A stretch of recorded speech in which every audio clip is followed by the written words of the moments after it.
On a 300 questions pour savoir un peu comment on est, sur la jalousie, sur plein de choses. Et toi, t'avais mis pas plus de 25 ans.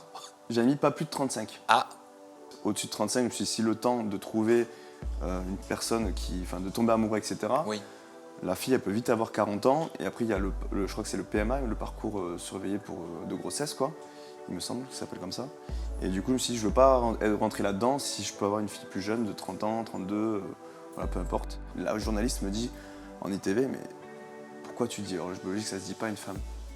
Je dis, mais tu veux que je dise quoi? Je dis, c'est la réalité. C'est-à-dire que je suis au courant qu'elle a l'horloge biologique qui tourne et que nous, non, les hommes, non. Donc moi, j'ai peut-être un peu plus de temps qu'elle pour faire des enfants, c'est vrai. Alors quand je l'ai vue, j'étais déçu, entre guillemets, intérieurement, parce que je me suis dit, c'est pas les critères que j'avais demandé. Il y a des femmes de son âge qui me plaisent. Y a pas Elle de avait problème. quel âge, Sophie? Elle avait à ce moment-là 37, il me semble. En fait, on peut pas plaire à tout le monde. Et le truc, c'est que moi, en ITV, je disais, j'arrondissais les angles pour pas blesser Sophie, quoi. Sophie, il faut savoir qu'elle est, pour moi, elle est très fragile. Elle pleurait beaucoup, hein, que ce soit hors caméra ou devant la caméra. Pendant notre mariage, j'avais dit, attention, elle risque de partir en dépression. Voire même, je me suis dit, il faut faire attention, la surveiller, quoi, parce qu'elle pouvait faire peut-être une TS ou autre, tu vois.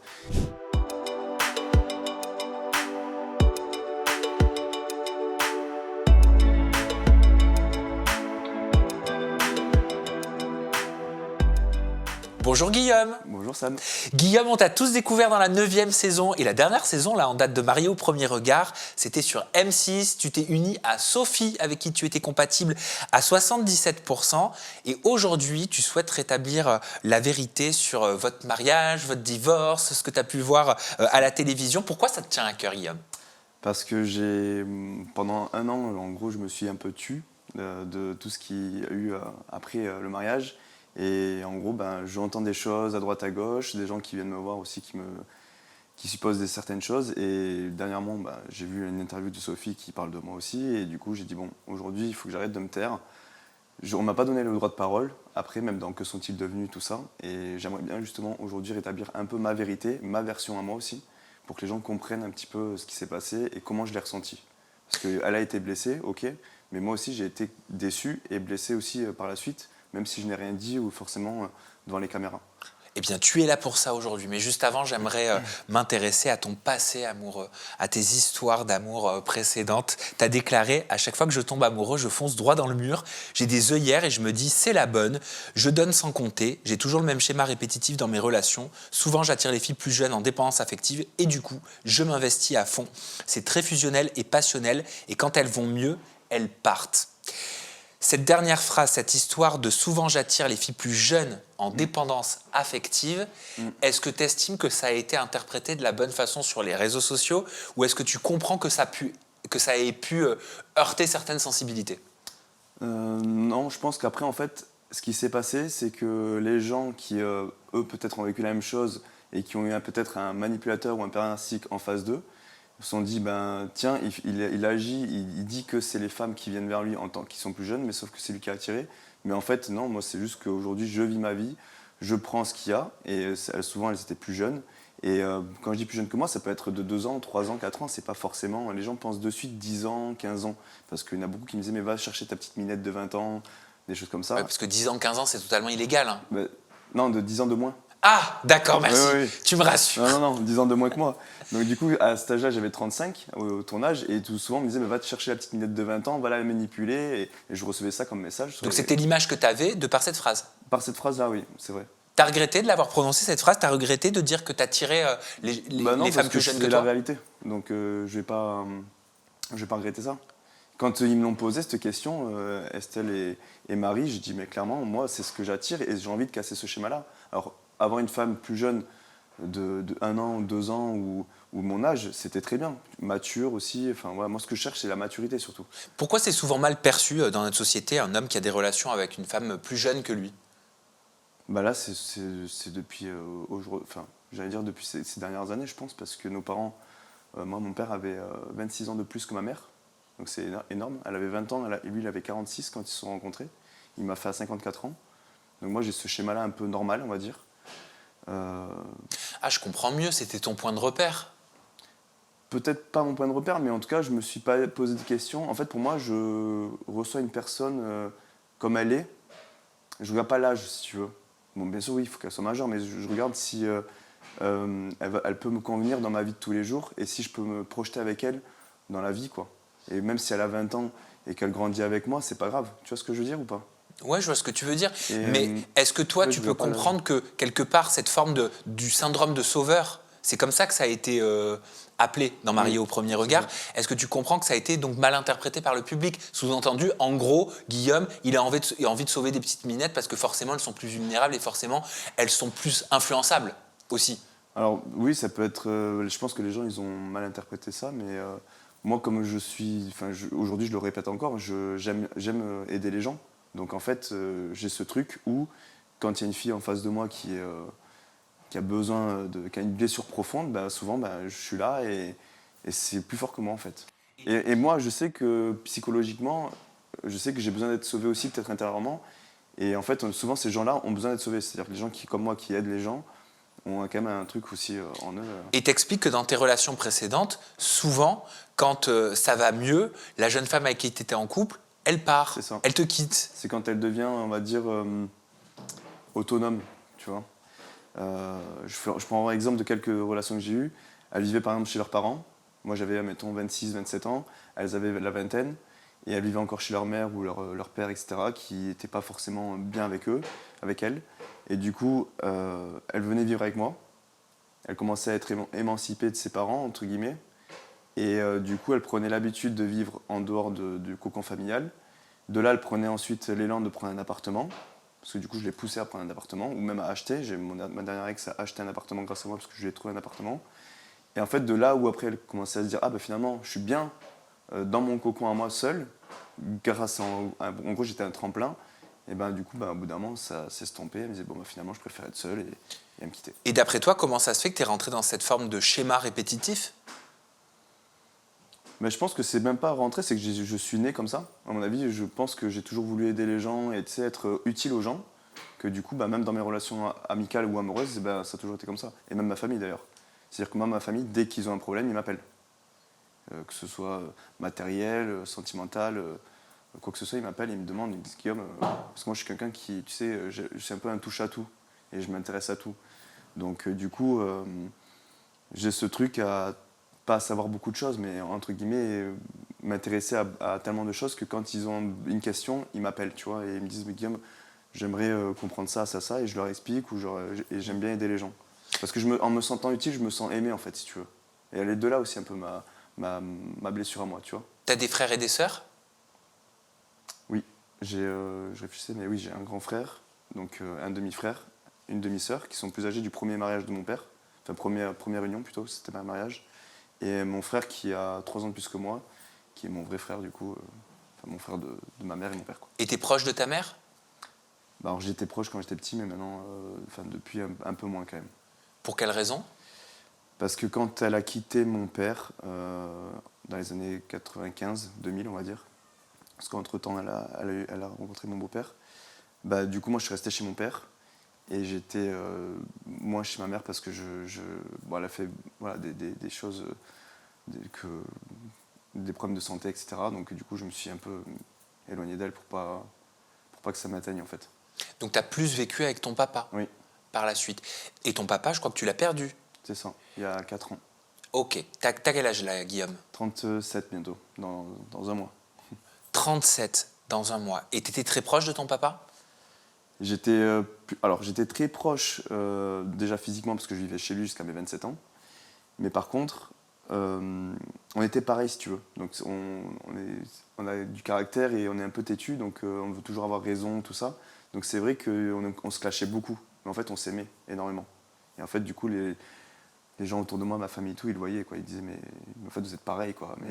Donc il y avait une dualité, mais il y avait beaucoup d'amour. Ouais. Et quand j'allais pas bien, par exemple, dans chaque rupture, c'est lui que j'allais voir. Et il me avait toujours le mot juste. Il me disait, tu sais, l'amour, c'est comme un nid, par exemple, d'oiseau, où la femelle, elle part, elle revient. Quand elle a fait son petit truc, et souvent elle revient. Et il faut laisser faire, il faut laisser la liberté aux autres, aux uns et aux autres. Est-ce que le départ de ton papa, il a pu te rapprocher de ta maman ou ça n'a pas joué dans votre relation? Ça nous a rapproché toute la famille, on va dire. C'est-à-dire du premier union et de ma mère, du coup, du deuxième union. Mes demi-frères et sœurs, tout ça. mais juste un laps de temps. Je pense que la première année et la deuxième année. Maintenant, ça s'est redevenu un peu comme avant. Mais c'est vrai qu'avec ma mère, plus je grandis quand même, plus je me sens un peu plus à l'aise pour lui dire les choses, etc. Puis parce qu'aussi elle vieillit et tout ça, donc elle a moins de problèmes on va dire, de santé. Enfin, il y a des choses qui font que voilà, c'est... T'es d'origine vietnamienne, hein, Oui. c'est ça? Comment vous accueillez le deuil? Comment vous voyez le deuil? Comment il est perçu? Comment vous accompagnez le départ d'un défunt dans la culture vietnamienne? Alors nous, c'est assez particulier, c'est-à-dire que quand mon père il est parti, il y a toute ma famille qui s'est réunie, on allait chez mon père du coup, enfin là où, dans sa maison, et on a fait un apéro avec de la bière, tout ça, on a fêté ça en fait. Parce qu'en fait, pour nous, c'est naturel de naître, de vivre et ensuite de mourir. Donc un peu comme les Mexicains. Alors je sais pas. Ils ont une fête qui s'appelle Los Días de los Muertos. Ah oui. Si je me trompe pas, c'est donc la fête des morts. Ok. Et ils célèbrent en fait le départ d'un défunt. Bah, du coup, ouais, c'est ça. Hein. C'est qu'en fait, comme c'est naturel, sinon, en fait, notre créateur, parce que moi je suis pas religieux, mais sinon notre créateur, il nous aurait jamais fait la mort si c'était pas quelque chose de bon pour nous, quoi. C'est ce que je me dis. Je vais te parler de Marié au premier regard. Maintenant, tu as déclaré dans cette expérience, je suis venu chercher une relation saine avec la personne qui acceptera que je lui donne tout mon amour, qu'on se pousse tous les deux. Donc ce que je comprends, c'est que ta démarche, elle était sincère. Oui. Tu avais 36 ans peut-être au moment du tournage, 35 ? 35. C'était quoi? Tu t'es dit, j'espère pouvoir trouver la bonne. T'arrivais pas à la trouver dans ta vie privée? Ben, en fait, c'est que ça faisait 1 an que j'étais célibataire, et c'est vrai que la dernière, elle est partie faire un tour du monde, et puis elle a rencontré quelqu'un autour du monde et tout. Je l'ai laissé faire puisque moi, en fait, j'avais déjà un peu voyagé un peu partout, et elle voulait pas partir avec moi, elle voulait partir seule à la base. Donc on s'est séparés un peu comme ça aussi. C'est-à-dire, quand elle est partie, vous n'étiez pas séparés? Si, en fait, on s'était un peu mis d'accord, mais moi, je pensais la retrouver. Dans ma tête, D'accord. c'était, je l'aimais toujours, et je me disais, bon, peut-être que je la retrouverai. En tout cas, j'avais espoir. Et puis, elle est partie, elle a rencontré quelqu'un. Bon, après, tout se passe bien, on a toujours gardé contact, on est amis maintenant, il n'y a pas de souci. Mais je me suis dit, bon, ça fait 1 an maintenant. Moi, je vais te dire la vérité, c'est que c'est une chasseuse de tête, on appelle ça, une casteuse, Ouais, une casteuse. Qui est venue me chercher sur les réseaux. Et du coup, m'a dit, bon, ça serait bien que tu as le profil pour faire Marié au premier regard, ça serait bien que tu le fasses, que tu t'inscrives en tout cas. Et du coup, parce que je savais pas si j'allais être pris, mais en tout cas, elle m'a dit, inscris-toi. Et au début, j'étais un peu réticent parce que pour moi, la télé, c'est pas forcément ce que je voulais faire. Et puis, j'avais vu justement la saison 8. C'est la seule saison que j'ai vue, et j'ai vu les foudres qu'ils ont eues sur les réseaux sociaux, les commentaires, les haters et tout. Je me suis dit, waouh, c'est quand même chaud. Hein. Et tout peut être déformé, tout mal interprété à la télé. Et du coup, j'ai réfléchi, puis ils sont revenus vers moi en me demandant, et j'ai dit, bon, ok, je m'inscris. De là, j'ai eu le premier atelier, puis le deuxième. Et puis ça a été, effet boule de neige. Donc après, j'ai commencé à rentrer dans le truc. Et en fait, c'est vrai qu'on est conditionné pendant plusieurs mois. On se dit, on va se marier. Et du coup, moi qui étais dans mon année de célibat, je me suis dit, j'avais pas forcément trouvé quelqu'un à ce moment-là, mais comme j'ai toujours voulu en fait être en couple, hein, pour moi, ça a toujours été comme ça. J'ai eu 6 relations de 2 ans. Et je me suis dit, feu. Et c'est vrai que le conditionnement fait qu'on est vraiment dans le truc, et on se dit, on va trouver la femme de notre vie, on va dire tous nos critères. Moi, j'ai dit vraiment des détails jusqu'aux ongles, au sourire, aux dents. Mais oreilles. en parlant des critères, comment ça se passe concrètement? Comment la production récolte tes critères? Est-ce qu'il y a des choses rédhibitoires et qui sont forcément respectées? Alors, justement, on a des critères rédhibitoires, et on a 300 questions pour savoir un peu comment on est, sur la jalousie, sur plein de choses. Et toi, t'avais mis pas plus de 25 ans. J'ai mis pas plus de 35. Ah, J'ai vraiment mis, en fait, on signe un document, entre guillemets, avec nos critères, et j'ai mis moins de 35 ans parce que c'était mon âge, et qu'ensuite, au-dessus de 35, je me suis dit, si le temps de trouver une personne de tomber amoureux, etc., oui. la fille, elle peut vite avoir 40 ans, et après, il y a je crois que c'est le PMA, le parcours surveillé de grossesse, quoi, il me semble que ça s'appelle comme ça.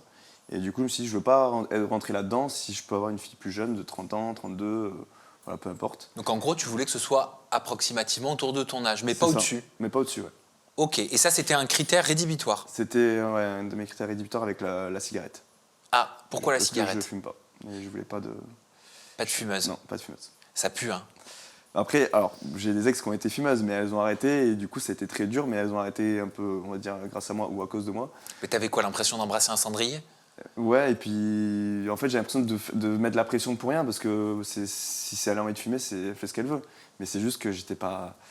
Voilà, quand il y avait ses cheveux, quand tu Oui. dors à la nuit et tout, que ça sent, j'arrive pas. Et ça, c'est tous les participants qui ont ces documents à Oui. remplir. Ça veut dire que théoriquement, c'est censé être respecté. Normalement. C'est ce que moi je pensais en tout cas. Et c'est pour ça que je me suis mis en tête, je vais avoir la. Entre guillemets, sur les. Parce qu'on m'a dit, je crois, il y a 25 000 candidats. Mais tu n'aurais pas dû dire ça en fait. Moi, ce que j'ai remarqué ces dernières saisons avec Mario au premier regard, c'est qu'en gros, il faut dire l'inverse. Tu vois, en gros, si tu voulais une nana de 30 ans ou 32 ans, il fallait dire écoutez, voilà, je veux une brune de 45 ans, tu aurais une blonde de 28 ans. C'est possible. Vu notre saison, ouais. Je le vois avec Marina et David, par exemple, c'est vrai que malheureusement, c'était un peu le contraire aussi. Et donc, est-ce que tu dirais que tu as un problème avec l'âge de Sophie, avec qui tu es compatible à 77%, avec son âge et aussi avec le fait qu'elle soit rousse? Est-ce que c'était 2 red flags? Parce que c'est comme Non. ça que ça passe à l'écran. Oui, alors je sais que les gens ont compris ça à l'écran, enfin ça a été en tout cas mal interprété à l'écran, mais moi déjà, si tu veux, quand on est arrivé le premier soir, après le mariage avec Sophie dans la chambre, on s'est demandé nos critères qu'on avait dit aux ateliers. Parce Oui. que moi je suis très curieux, donc je dis c'était quoi tes critères? Et moi je te dis les miens et tout. Et elle m'a dit moi j'avais demandé un grand, brun, un type italien, un peu barbu, et elle voulait absolument un mec de 30 ans. Donc moi plus jeune qu'elle, elle voulait. Donc je dis c'est bien, toi t'as eu à peu près ce que tu voulais, entre guillemets, sauf je suis pas grand ni brun italien, mais ok, pas de souci. Elle me dit oui, mais de toute façon tu me plais, machin, bon. C'est pour ça qu'il y avait pas de. Pour moi c'était pas grave. Et après quand elle m'a dit et toi alors du coup tu t'attendais à quoi? Et je dis moi je m'attendais à une blonde, et parce que en fait, elle est plus petite que moi, blonde, et parce qu'elle faisait à peu près ma taille.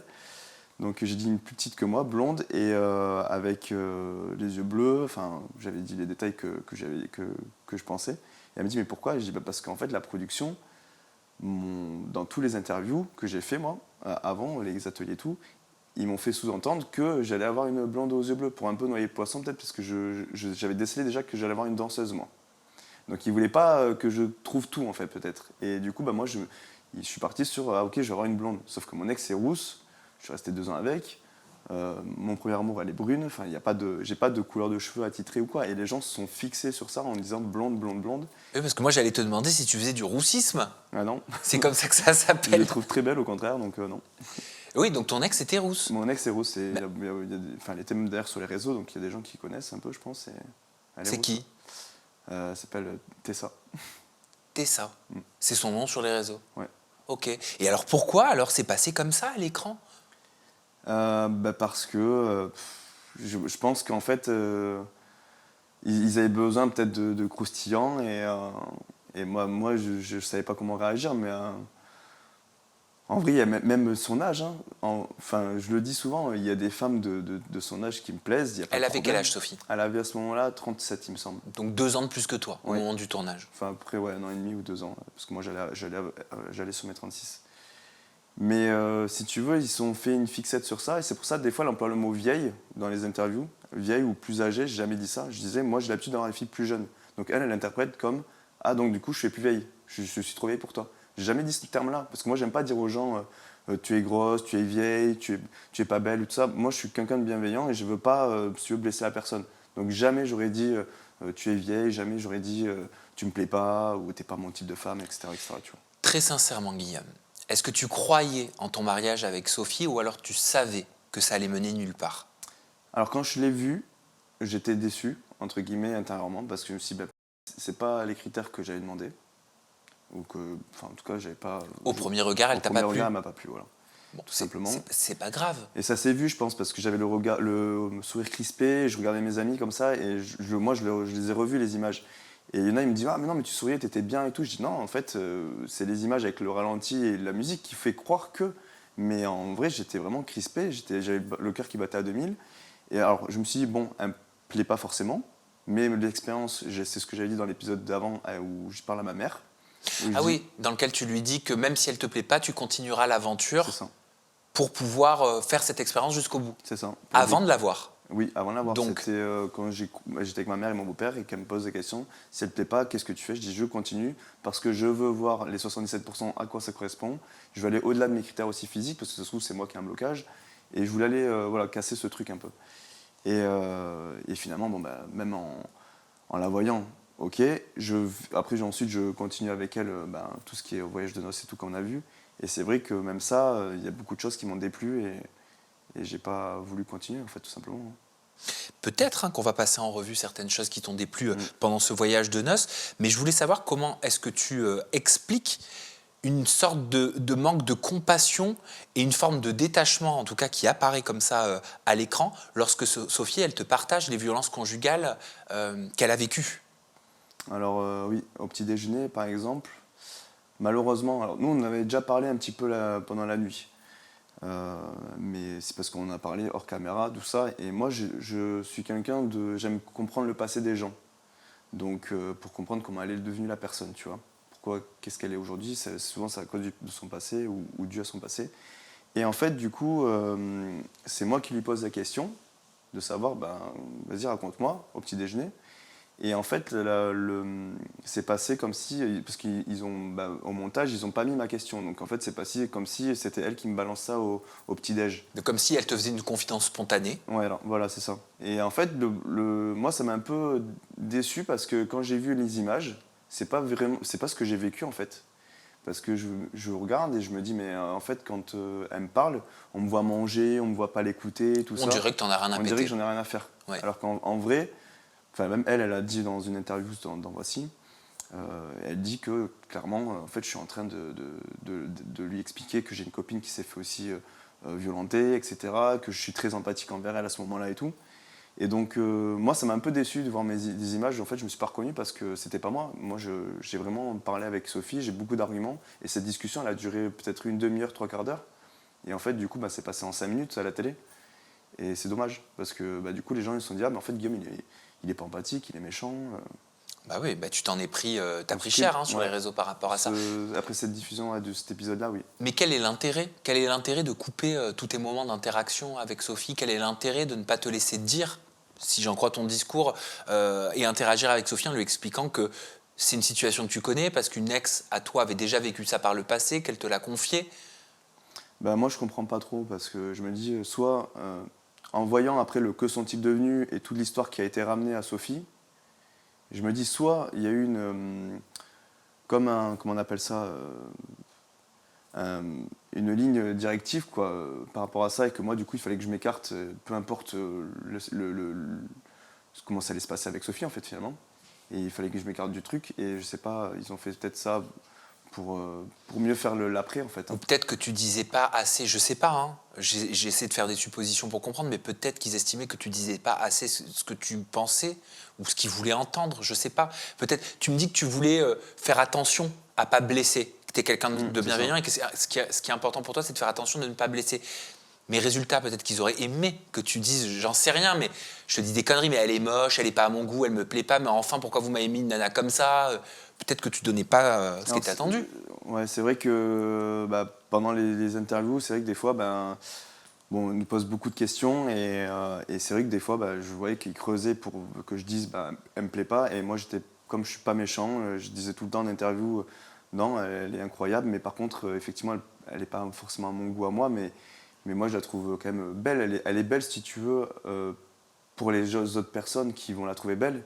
Et moi, en fait, j'ai mes goûts, mes préférences. Comme moi, je vais être moche pour quelqu'un d'autre, et une personne, elle va me trouver très beau, tu vois. Et voilà, en fait, on ne peut pas plaire à tout le monde. Et le truc, c'est que moi, en ITV, ben, je disais, ben, j'arrondissais les angles pour pas blesser Sophie, quoi. Parce que moi, j'ai toujours dit à Sophie, de toute façon, que ce soit en ITV ou avec toi, je serai toujours bienveillant. Je vais pas te rabaisser même en ITV en disant, ah ouais, elle m'a dit ça hors caméra ou machin, un truc.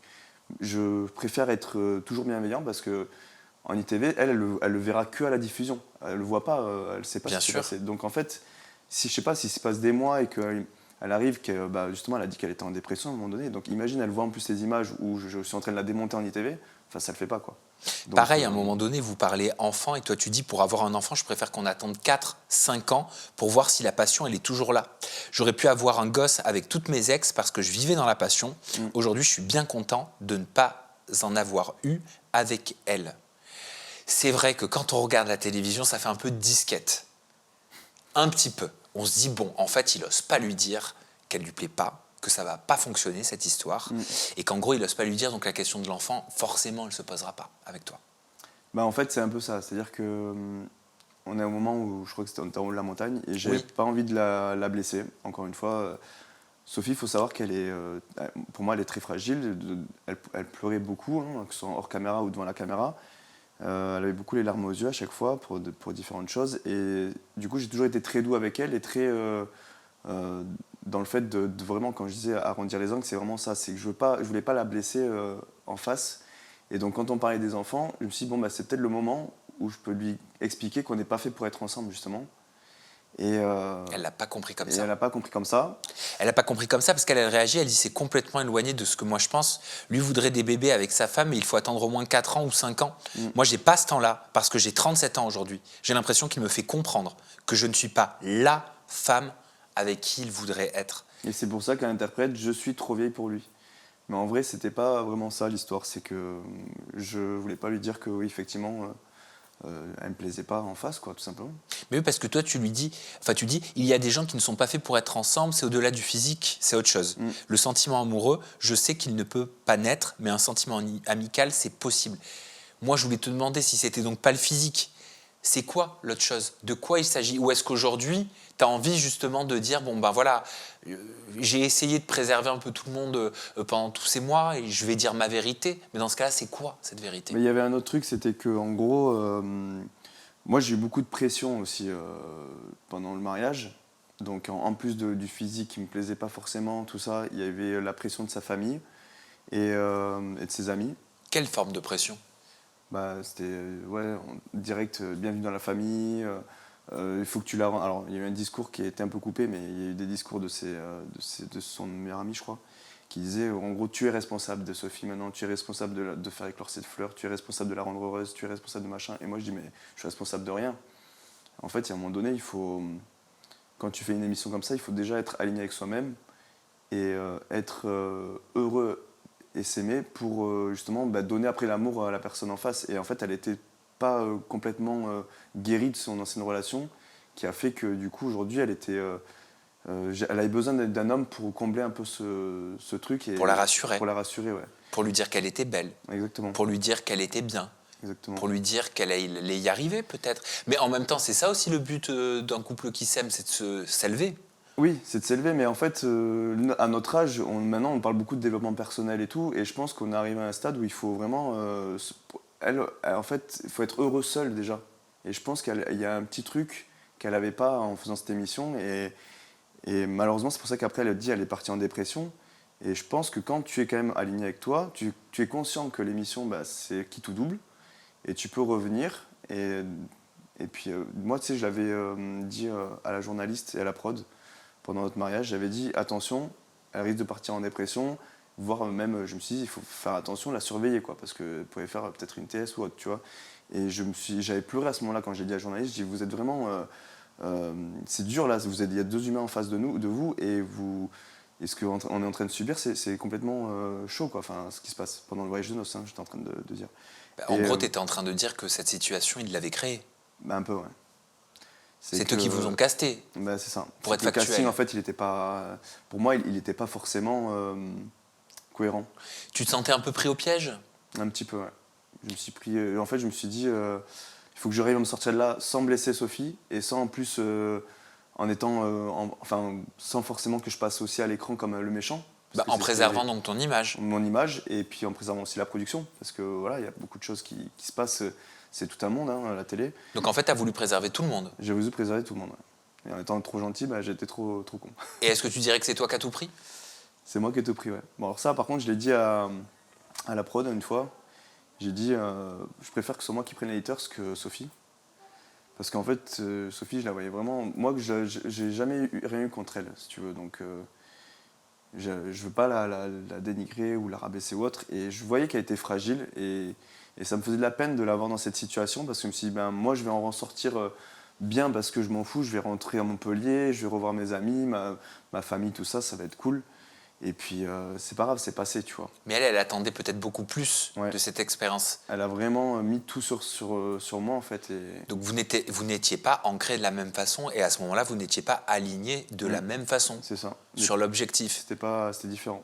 Et puis moi, dans tous les cas, c'est comme dans la réalité, hein, ça reste de la télé, mais une rencontre, ça passe ou ça casse. Et il faut en être conscient. Tu rencontres quelqu'un, même sur Tinder, que tu parles pendant des mois, et qu'après tu vois la personne, ben, ça peut ne pas marcher, alors que pourtant, tout avait le feeling entre messages, vocaux, etc. etc. Donc il faut juste être conscient que, comme elle dit, elle est dans un monde de bisounours, souvent, elle est naïve, etc. Et moi, je suis complètement l'opposé d'elle. Et du coup, ça colle pas. Et ça, ils auraient dû le remarquer, en fait. Moi, j'ai besoin de quelqu'un qui est terre à terre, qui est lucide, qui a des Sauf choses... si c'était fait exprès. Sauf si c'était fait exprès. Dans ce cas-là, bah...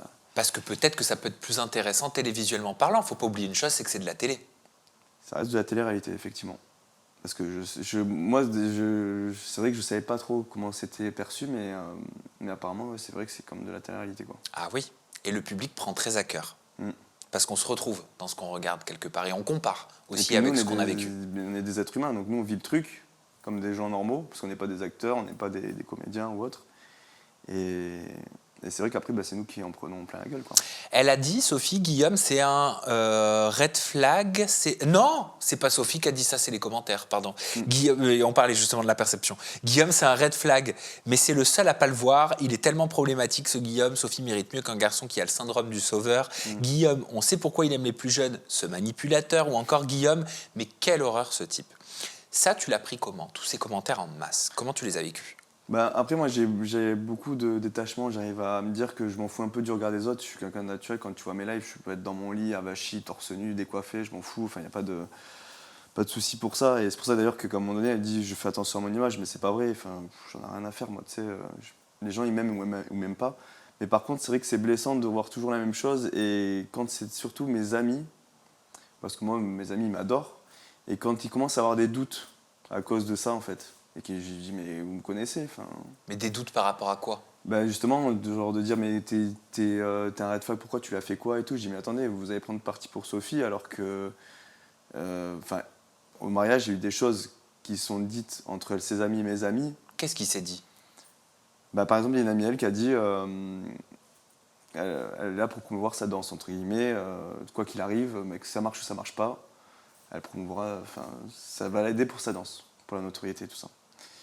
Et moi, c'était une amie qui m'a répété ça après, et elle m'a dit attention, elle est peut-être là pour sa danse. Je dis moi, je pense pas, elle est pas comme ça, Sophie. En tout cas, je le voyais pas comme ça. Et c'est vrai que plus ça avance, plus je me dis, elle m'attaque moi sur le fait que je veux être médiatisé, alors que pas du tout, puisque sinon j'aurais fait semblant jusqu'au bilan. J'aurais dit vas-y, tout se passe bien, et je serais resté encore plus longtemps à la télé, alors qu'au bout de 3 jours, j'ai dit j'ai pas l'étincelle hors caméra. Moi, je dis vaut mieux peut-être qu'on réfléchisse à ce qu'on va faire, si on reste amis jusqu'à la fin du séjour ou pas. Et celle-là où elle a commencé à pleurer, à partir, et que la prod a dit bon, faut tourner ça maintenant, et qu'elle a retourné ça pendant le pique-nique, et qu'elle a dit je quitte la relation. T'as vu des choses à l'écran que vous avez vécues après, qui a été diffusé avant, que vous avez vécu avant et qui ont été diffusées après, et qui changeraient la temporalité de votre histoire? Il y a eu quelques scènes, effectivement, après qui, c'est pas... La finalité, ça reste la même. Mais c'est vrai que parfois, moi, ça me met en porte-à-faux, en fait, souvent. Et c'est dommage parce que... C'est-à-dire souvent, ces choix éditoriaux sont en ta défaveur? Oui. C'est ça que tu veux dire? Il y a des choses qui sont en ma défaveur, effectivement. Et après, tu vois, par exemple, j'étais en train de parler de quoi juste avant que tu... Du pique-nique. Du pique-nique, oui.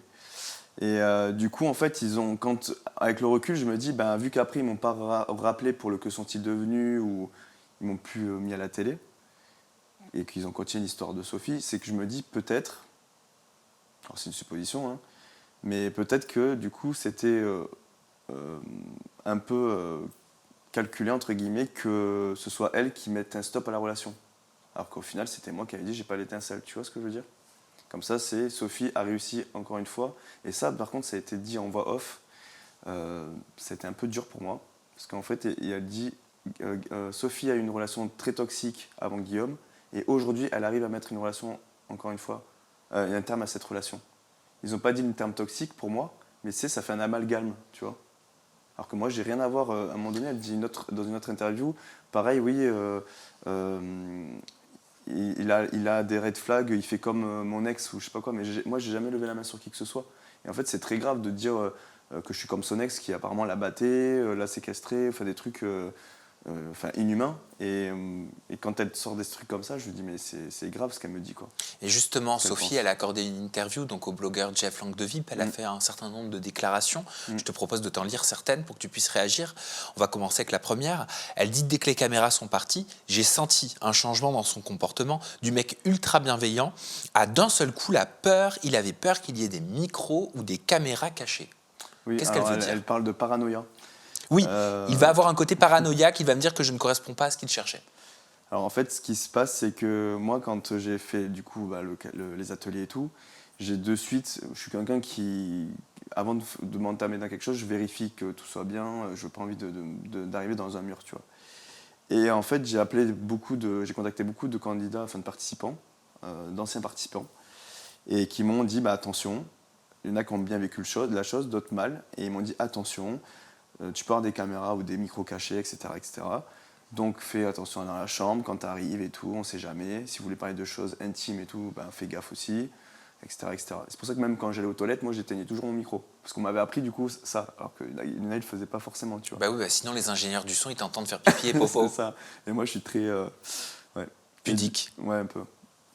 Et du coup, quand, quand je suis arrivé dans la chambre, ben, dès que les caméras sont parties, j'ai dit attends, on va regarder un truc vite fait, je t'explique après. Et du coup, c'est pour ça après on a passé 8 heures à parler dans le lit de tout ça, de ce que moi je l'avais vécu. Mais en gros, moi j'ai cherché, bon, j'ai pas trouvé de micro ni de caméra. Hein. Mais je veux dire, il y avait rien contre elle. C'était pas une paranoïa contre elle, quoi. Mais non, c'était juste que en fait, c'était même pas une paranoïa, c'est qu'on m'avait dit des trucs, donc je l'ai fait, j'ai regardé. C'est pas... Elle poursuit en disant donc dès qu'il y avait la caméra, il repartait comme si de rien n'était. J'étais perdu, j'arrivais pas à comprendre. À la fin, j'avais plein de petits pics méchants, mais il n'a jamais dit viens, on arrête. En off, il a dit une phrase qui m'a énormément blessé. Énergiquement parlant, il n'y a rien qui me plaît chez toi. Ouais, alors du coup, moi, quand je lui ai parlé, enfin quand je lui parlais en off et que même on allait dans les vannes et tout, qu'il n'y avait pas les caméras quand on faisait les trajets, on était quand même assez complices, je trouvais. J'ai plein de vidéos sur mon téléphone où on rigole tous les deux et tout, donc je comprends pas trop pourquoi elle dit ça. Et au contraire, moi, tout le temps, si tu veux, j'avais la production qui me disait, ce serait bien que vous recréez une connexion tous les deux, que tu te rapproches d'elle, etc. Et en fait, moi, j'essayais tout ça. Donc, chaque fois que je revenais vers elle, même si elle ne me plaisait pas forcément, je voulais creuser le truc. Et tu sais, au bout de 2-3 jours, on se rend vite compte si la personne te plaît ou pas, en fait. Hein. Donc, j'estime que 2-3 jours, ça n'a pas mis longtemps à... Il y en a qui disent, ouais, t'as été long, tu aurais dû me dire avant. Mais en fait, non, pour moi, 2-3 jours, c'est assez pour comprendre. Et quand je suis arrivé, du coup, hors caméra et que je voulais essayer, elle me disait, oui... après, elle a dit tu fais le chaud et le froid. Mais en fait, le chaud et le froid, non, c'est que j'essaye de venir vers toi, je fais des efforts, mais il y a ma raison qui revient en me disant j'arrive pas parce que je me force. Et de me sentir forcé, du coup, je prenais de la distance et du recul. Donc, et puis la caméra, c'était quand on était devant, on faisait. Si on devait parler des enfants, on parlait des enfants. Si on devait parler du passé, on parlait du passé. C'était un peu pas dirigé, mais en tout cas, on avait des sujets quand même de conversation comme tout le monde. Hein. On s'est passé, enfants, projet, mariage, enfin voilà, c'est pas... Elle dit aussi j'ai dit aux journalistes que je n'étais pas là pour qu'on me dise tous les jours que j'étais vieille, que je suis flasque. Ouais, alors ça c'est pareil. Je trouve qu'en fait, malheureusement, dans cette vidéo, tout ça, dans ces interviews, elle se victimise tout le temps. Et le problème, c'est que, moi, c'est mon impression, c'est que du coup, elle reste dans cette zone pour elle, c'est peut-être une zone de confort. Et psychologiquement, c'est pas bon dans le sens où je pense qu'il faudrait que, pour avancer, justement, qu'elle pense, elle a une relation de 8 ans. Et ça, une belle relation, qu'elle en parle qu'une fois. Et c'est pas tout le monde qui a une relation de 8 ans qui est très belle et tout ça. Et après, elle a une très courte relation où apparemment, elle s'est fait violenter, etc. Et en fait, elle reste bloquée sur cette relation qui a été violente. Et le problème, c'est que du coup... attends, je me perds dans mon... Non, bah, Qu'est-ce que tu veux dire? Est-ce que tu veux dire qu'elle pourrait se concentrer sur le plus positif, oui, c'est ça. sur les meilleures choses qu'elle a vécues? Mais après, c'est vrai que quand on a vécu quelque chose de très traumatisant, Ça reste bah, longtemps. ça marque. Ça C'est ce marque. qu'on appelle le traumatisme. Mm. Mais du coup, elle arrivait dans cette émission avec une grosse blessure. Et moi, du coup, c'est ce que j'avais demandé à Estelle et Marie, c'est que je voulais pas une femme blessée, avec des blessures très importantes ou blessée, puisque ça retournait dans mon schéma, si tu veux. Moi, je voulais plus être ce syndrome du sauveur, tu vois. Et en fait, du coup, en voyant ça, je me suis dit, bah, en fait, elle n'est pas forcément guérie, et c'est compliqué parce que elle va forcément, à chaque fois que je vais dire un truc, mal le prendre. Mais est-ce que tu lui disais qu'elle était flasque? Ah non, pas du tout. Alors pourquoi elle dit ça? Et ça, c'est pareil, je pense Ou savoir qu'elle est vieille, hein. d'où elle vient, cette phrase. C'est qu'à un moment donné, on fait de l'acro-yoga. Et donc à un moment donné, bon, elle met ses mains sur mes fesses et moi aussi, du coup, parce qu'on fait une position d'acro-yoga. Et là, elle me dit, oui, tu vas pouvoir en profiter ou je sais pas quoi. Et puis je dis, ben, c'est pas comme si elles étaient flasques, tu vois, mais en mode humour, quoi, tu vois, genre, c'est pas comme si elles étaient flasques. Mais il n'y a pas de. J'ai jamais dit qu'elles étaient flasques. C'est parce que pas je sais comme si elle s'était flasque. Bah oui, parce qu'en gros. Mais attends, mais ça veut dire quoi? elle est Attends, je hyper réfléchis. gainée. J'essaie de me mettre à la place, hein. On touche mes fesses, donc c'est quoi? C'est de C'est-à-dire l'acro-yoga. qu'elles sont musclées, justement. Attends, mais j'essaie, hein. On touche mes fesses, c'est pas comme. Ah, ça va, tu vas profiter. C'est pas comme si elles étaient flasques. C'est comme si je te dis. Mais c'est plutôt un compliment, donc. Oui, c'est ça. C'est comme si je te dis, ah bah tu vas te retrouver avec Sam Zira. Et je dis, ah bah c'est pas comme s'il était moche. Genre il est beau, quoi. Pour moi, je le vois comme D'accord. ça. Tu vois ce que je veux dire? D'accord. Ouais, d'accord, c'est bon, j'ai capté. Et en J'ai fait, capté. du coup, elle a peut-être mal pris. Et en plus, il y avait le micro et tout. Donc, bon, après, ils n'ont pas mis cette phrase. Mais, mais en gros, on était comme ça. Et puis moi, je sais qu'elle est gainée. Enfin, c'est une danseuse pro. Donc, j'ai grandi avec des gymnastes, des danseuses et tout. Donc, pourquoi j'irais dire ça? Tu vois, je n'ai pas compris cette, Elle a peut-être pas compris. ouais, ou alors elle a peut-être pas compris, ouais, effectivement. Non, mais c'est possible aussi. Ouais. Et peut-être que tu retiens, je sais pas, que le mot flasque et tu te Ouais. dis, je sais pas. Mais ça, Hein. on avait un petit peu parlé, parce qu'on s'est appelé, nous, avant la diff. Et on a mis les choses au clair. Et à chaque fois, je lui disais, mais moi, je t'ai jamais dit ça, des choses comme ça. C'est toi qui me prends mal. Elle te l'avait déjà reproché, Ouais, ça? elle me l'a déjà reproché. Et même, il y avait un autre truc qu'elle m'avait reproché, du coup. C'était quoi? C'était flasque Vieille. et vieille. Et moi, jamais je t'ai dit le mot vieille. Si c'est toi qui te sens plus vieille que moi, parce que je t'ai dit, oui, j'attirais les filles plus jeunes. Donc toi, tu t'es mis en tête, donc je suis trop vieille pour toi. Mais moi, je t'ai jamais dit, t'es vieille. Tu vois, je dirais jamais ce terme-là, en fait. Plus âgée. Ou même plus âgée. Mais Bah, factuellement, si. oui, factuellement, elle est plus âgée que moi. Mais c'est pas péjoratif, quoi. C'est ça que je veux dire. Et en fait, à un moment donné, c'est pareil, j'ai dit l'horloge biologique. Ça Oui. me revient, là. Et la journaliste me dit, en ITV, mais pourquoi tu dis horloge biologique, ça se dit pas à une femme? Je dis, mais tu veux que je dise quoi? Je dis, c'est la réalité. C'est-à-dire que je suis au courant qu'elle, elle a l'horloge biologique qui tourne et que nous, non, les hommes, non. Donc moi, j'ai peut-être un peu plus de temps qu'elle pour faire des enfants, c'est vrai. C'est une réalité. Donc, je comprends qu'elle, elle veuille des enfants dans les 2 ans qui suivent, tu vois. Et ça a été mal interprété? Et ça a été super mal interprété. Et alors, il y en a qui ont compris, il y en a qui disent, je te comprends, d'autres disent, mais non. Et c'est compliqué parce que tu dis, en fait, quoi que je dise, c'est pas bon. Tu vois, alors moi, j'essaie d'arrondir les angles, de ne pas être blessant, et quoi que je dise, c'est pas bon. Et c'est comme quand on s'est séparés, si tu veux, hors caméra, je parle là. Parce que pour moi, c'est la séparation, c'était hors caméra. On arrive, donc on était sur la pelouse et tout, et je lui dis, bon, voilà, j'ai pas l'étincelle, j'ai pas la connexion énergétique avec toi, faut qu'on sache ce qu'on fasse, tu vois, en gros.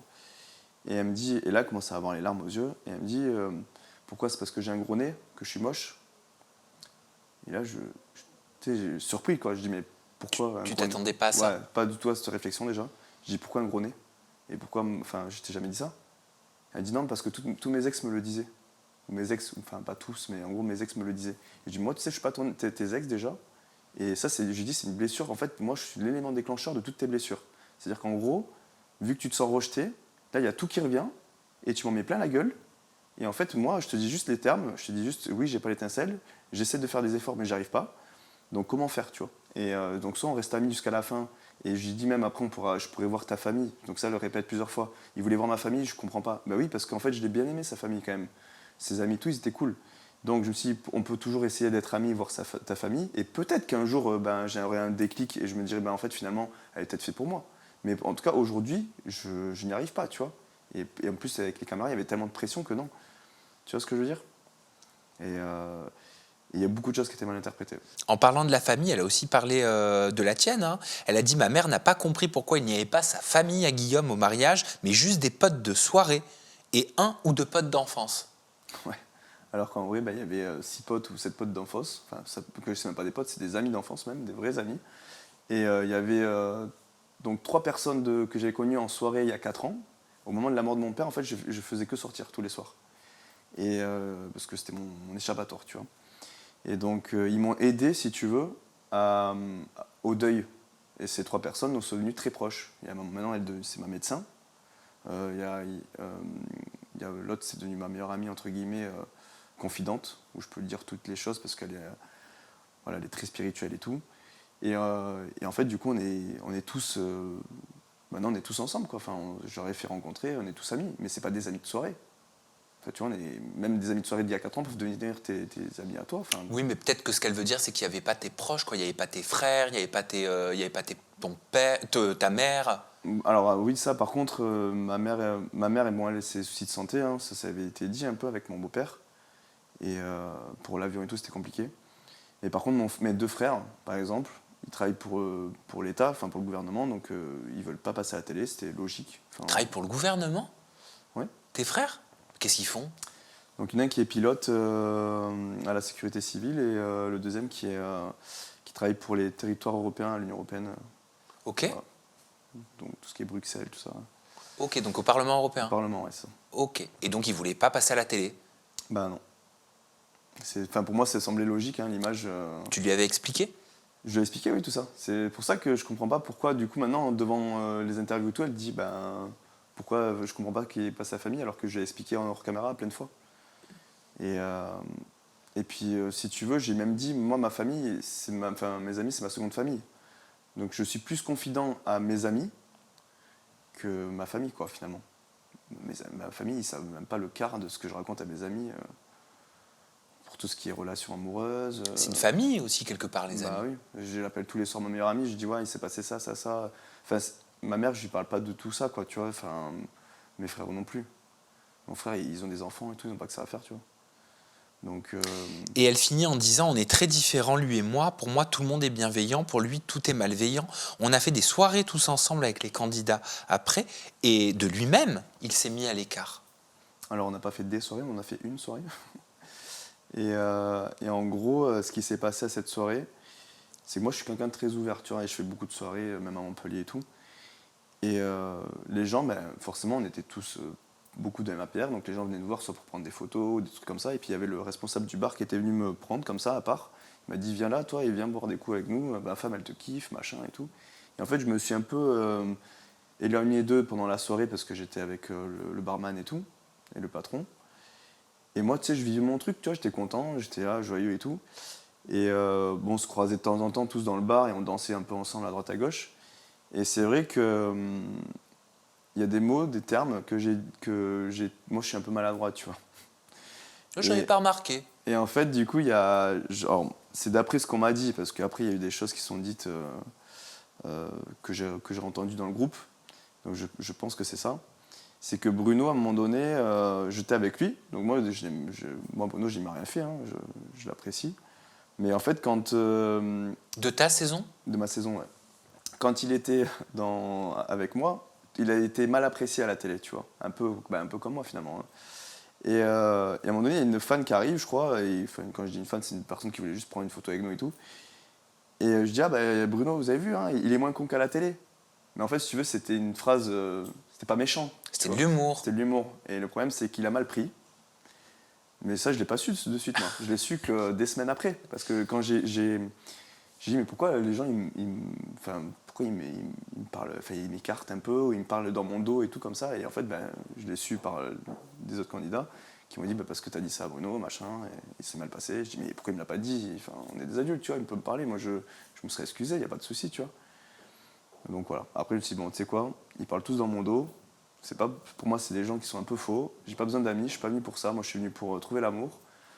Donc, next. Et je suis resté juste ami avec Marina un peu, et voilà. Concernant le bilan de Marié au premier regard de ta saison, donc le Que sont-ils devenus, tu as déclaré, j'ai toujours dit, on n'est pas manipulable, donc on dérange. D'ailleurs, étonnant, mais je ne suis pas dans Que sont-ils devenus. J'analyse et je vois tout depuis le début. Je l'ai vite compris. Si tu ne me vois pas dans Que sont-ils devenus, c'est bien qu'il y a un problème quelque part. On dérange par notre authenticité et honnêteté. Est-ce que tu estimes avoir été écarté du Que sont-ils devenus parce que tu n'allais pas dans le sens je sais pas, de la prod de candidat, de l'histoire, Je peux pas franchement, je peux pas le confirmer parce que je le saurais jamais. Mais moi, ma pensée, j'ai l'impression. C'est-à-dire que moi, je suis quelqu'un d'honnête, justement, et franc. Et même si j'arrondis les angles par rapport à Sophie, ça c'est encore autre chose. Mais par rapport à la production et tout ça, peut-être qu'effectivement, le fait que des fois, il y a des choses que j'avais pas dans leur sens ou autre, ça peut, parce que ça reste de la télé, hein. Faut savoir qu'il y a un tournage et tout, mais ça reste de la télé. Donc si des fois tu peux déranger, que tu es trop honnête au fait, et pas manipulable, parce que moi je captais tout. C'est pour ça qu'à un moment donné, je me suis un peu, pas énervé, mais j'ai dit, mais vous étiez au courant que j'étais comme ça, puisque vous m'avez casté. Donc vous étiez au courant que moi j'étais un peu, quand je dis HP, c'est un terme, enfin voilà, je suis pas diagnostiqué HP, mais en tout cas je vois tout et j'analyse tout, donc je suis quelqu'un de très curieux. Et du coup, ils peuvent dire « Ah, mais lui, c'est un calculateur et tout », mais non, c'est juste qu'en fait, je suis comme ça de base, depuis toujours, depuis tout petit, et je pense que ça les a dérangés, en fait, par la suite. Au début, ils se sont dit « Bon, c'est bon », et puis en fait, ils ont compris que non. Et ça, je le vois, en fait, si tu veux, ça me le confirme quand je vois d'autres télés. Et je vois, du coup, j'arrive à voir un petit peu, je fais notamment allusion à Isaac, l'île de la Tentation, certains personnages que maintenant je connais vite fait grâce à la télé du coup, mais à ma notoriété on peut se parler du coup, et c'est vrai qu'il y a des gens comme ça, Fred aussi de la saison 4 ou 5 je crois, qui est pareil, non saison 6 il me semble, qui est très franc tu vois dans ses propos, et le problème c'est que ça dérange la télé, les productions je pense, tout simplement. Et alors j'ai vu que tu avais un projet de bien-être. Tu as parlé de massage, tu as dit je vais faire une formation de massage parce que j'adore masser, faire du massage sportif ou autre à domicile. J'ai déjà une table de massage. Alors j'adore masser effectivement, après j'ai plein d'autres projets, c'est pas que ça, mais j'ai envie que ce soit un peu autour du bien-être effectivement, accompagner les gens et tout. Tu vois, moi par exemple, truc tout bête, hein, mais j'en reviens aussi quand Sophie a dit oui, il a fait ça que pour la télé, pour la médiatiser, mais moi je monétise pas ce que je fais, si tu veux. Moi c'est bénévole, quand j'arrive sur TikTok, que je fais des lives, je peux passer 3-4 heures à parler aux gens, parce qu'il y a des gens qui sont seuls chez eux, et ils ont besoin de parler, après une rupture, après un décès ou autre, et moi je suis là, à chaque fois je les écoute, on parle, et ils m'envoient des DM en me disant « Merci Guillaume, t'as été trop gentil ce soir », et moi ça me fait plaisir, tu vois, c'est de la gratitude. Et tandis qu'elle, elle monétise son projet qu'elle a de danse, enfin de sa plateforme de danse et de yoga, etc. Et en fait, si tu veux, c'est dommage que ça me dérange un peu moi, elle me dise j'ai fait ça pour la télé, alors qu'au final, c'est elle qui l'utilise, tu vois, plus que moi. Et moi, j'ai rien fait de tout ça. Donc pourquoi tout le temps m'accuser ? Et moi, aujourd'hui, mes projets, pourquoi pas ? Si un jour je pars dans le bien-être, j'utiliserai ma notoriété. Mais pour l'instant, tu vois, j'ai tout plein de projets en tête. Donc pas forcément que le massage, mais plus de l'accompagnement, tu vois. Et c'est quoi ce projet ? C'est vraiment à l'étape de projet ou alors tu as déjà mis quelque chose en place ? Il y a quelque chose qui te tient à cœur ? J'aimerais bien faire une formation de préparateur mental. Parce que du coup, j'ai eu l'occasion, grâce aussi un peu à l'émission, de rencontrer le préparateur mental des Miss France, des équipes de France de sport, etc. Qu'est-ce que c'est un préparateur mental ? C'est quelqu'un qui va, par exemple, avant une compétition, avant les JO, je parle au niveau sport par exemple, et il va prendre l'équipe ou la personne, si c'est du sport individuel, il va la préparer mentalement à tout ce qui est la peur, la confiance en soi, tu vois, par exemple les faire des bains froids, tu vois, c'est aller au-delà de ses limites, parce que les bains froids j'en ai fait du coup grâce à lui, et c'est vrai ça dépasse, le dépassement de soi, quoi. Et ça m'a plu quand je l'ai rencontré, je me suis dit mais en fait c'est ça que je veux faire, tu vois, c'est un truc un peu comme ça. Donc lui il est passé par un master, mais il y a des formations courtes, donc pourquoi pas faire ça avec un mélange de bien-être justement. Donc j'ai plein de projets pour ça. C'est cool, je te souhaite en tout cas de les réaliser tous ces projets. Guillaume, on te retrouve sur tes réseaux sociaux, ton compte Instagram c'est Guillaume-MAPR off 9. MAP off, ouais. MAP off 9. On n'a pas le droit de laisser le R. C'est vrai ? Ouais, on n'a plus le droit. Non, c'est pas vrai. Enfin, on n'a plus le droit de mettre MAPR, la marque, quoi. Ah, mais c'est marrant ça, parce que tout le monde a MAPR. L'ancien, ouais. Mais parce que nous, sur le contrat, c'est fini, il n'y a plus de... Ok. Et ton TikTok, c'est Guillaume-MAP off 9. Voilà. C'est cool, j'ai appris quelque chose en plus aujourd'hui. Merci beaucoup Guillaume pour cette interview. Merci à toi. Merci à vous de nous avoir regardés. On se retrouve très prochainement avec une nouvelle personnalité de la télévision. Prenez bien soin de vous et des gens que vous aimez. Bye bye.